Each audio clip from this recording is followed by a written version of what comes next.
Employees of precision engineering firms can now apply for a new sponsorship scheme when they undergo full-time skills training. Dr. Teng Soon, chairman of the Institute of Technical Education, gave details of the scheme by the Skills Development Fund during a visit to 3 precision companies. The SDF will give $6,000 per trainee for the 2-year NTC2 course offered by ITE. It's about half the allowance trainees usually get from employers, and is also available for those on 3-year work permits. Precision engineering is a vital industry and therefore deserves special government support. Every year, the need is about 1,500 people with skills in the precision engineering industry. Now that money will attract school leavers to go into this kind of training courses. Dr. Tay hopes the scheme will reduce the annual shortfall in the industry, now at 200 to 300. Tri-M Technologies, an electronics contract manufacturer, has launched its public share offering of 7.5 million shares. Of this, 4 million shares selling at US $260 are for public subscription. Tri-M is a partnership between Japanese MNCs Mitsubishi Corporation, Miyoshi Electronics Corporation, and local company Greendale Investments.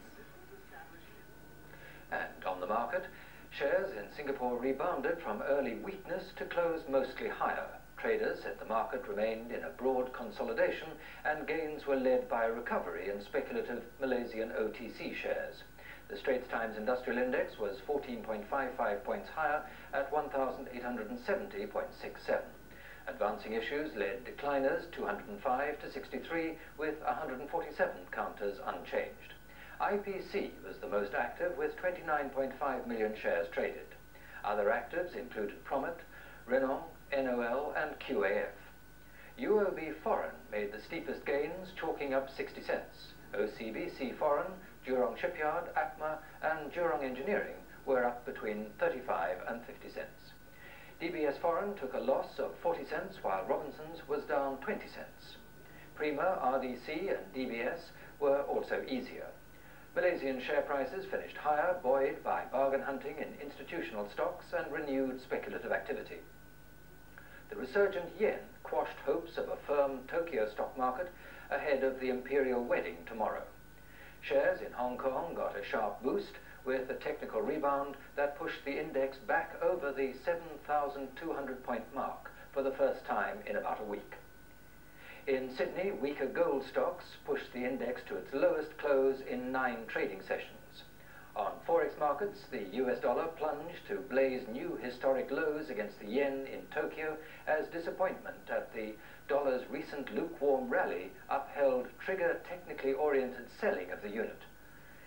The Singapore dollar rose against its US counterpart. It was also firmer against the ringgit and the Hong Kong dollar, but was softer against the pound. And in the bullion market, gold ended easier despite late short covering from Europe. And coming up later, new life down at Clarke Quay.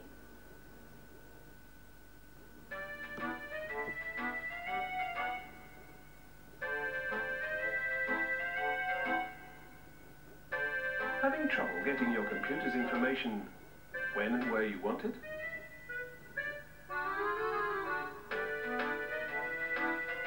Turn to IBM Professional Services. We'll design a total solution that's tailored to your needs.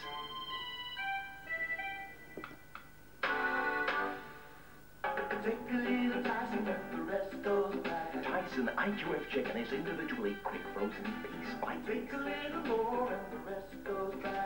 it as you need it and keep all that Tyson goodness fresher and fresh. Take a little Tyson and the rest goes back. So bite into the goodness of Tyson. Right now, with Tyson IQF chicken, you can collect a quality porcelain salt or pepper shaker. Free with any 3 packs from the Tyson IQF range.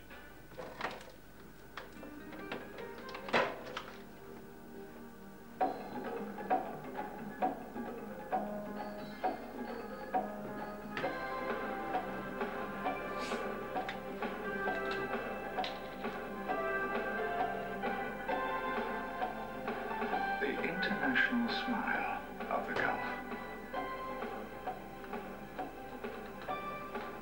Gulf Air.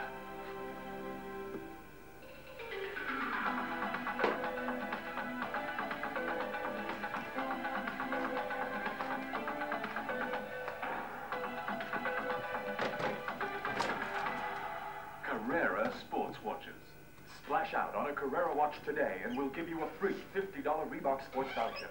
Lovely, aren't they? But you know, marketing cars in Singapore isn't easy. It means a big investment, mammoth parts inventory, an exceptional workshop, and dedicated staff. It's called commitment. A commitment to the motoring public to provide unparalleled service. Without doubt, Exclusive Auto's new multi-million-dollar premises is proof of this commitment. So come and visit Exclusive Auto and see the Renault range and facilities for yourself.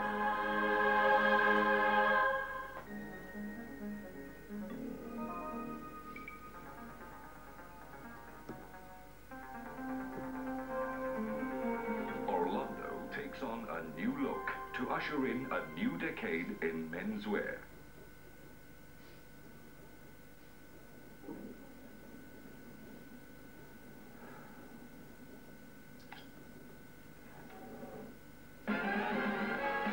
That's right. I can't deny it. I thought of quitting, but my heart just won't find. If I didn't think it was worth a try, I'd roll myself up in a big ball, and I would fly.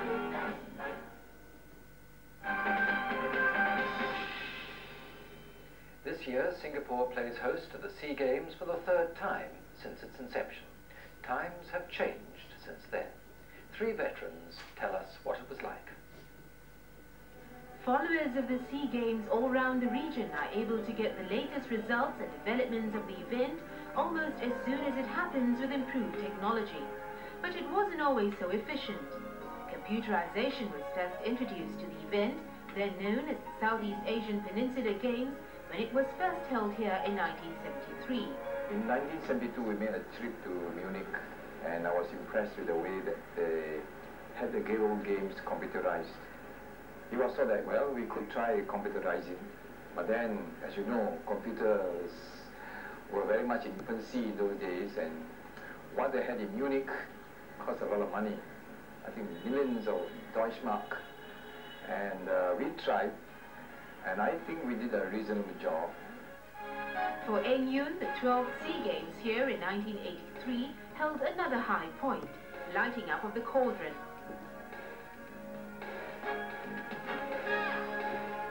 Ten years on, Eng Yun will once again be holding the torch high for Singapore. Another veteran, Tan Eng Bok, feels the big change at the Games is the increase in the number of participants and types of sports. Then the number of participants numbered by the hundreds, while now it's by the thousands. A sheer number of participants, it goes along with organization. That means, you need more finance. Swimmer Ang Peng Siong, who held Singapore's relay team to a gold in 1983, will be competing again this year. For him, one difference of the event will be the grandeur of this year's opening and closing ceremonies. This year, there's some resemblance of the Barcelona Olympics. And I think this really builds up the spirit of the Games. I think it really gets the people involved. But all feel that despite the changes, friendship and sportsmanship are what really count at the Games. Kidney patients on peritoneal dialysis or CAPD can now get financial help. Needy patients can apply for a subsidy from the National Kidney Foundation. The cost of CAPD solution will also be 7.5% cheaper. Negotiations between NKF and Baxter, a medical healthcare company, have resulted in a price reduction and 5-year price freeze on CAPD solution. Lillian Buzzer reports. The price reduction and freeze will benefit about 300 CAPD patients. They make up about a quarter of kidney patients on dialysis here. The rest of them are on hemodialysis.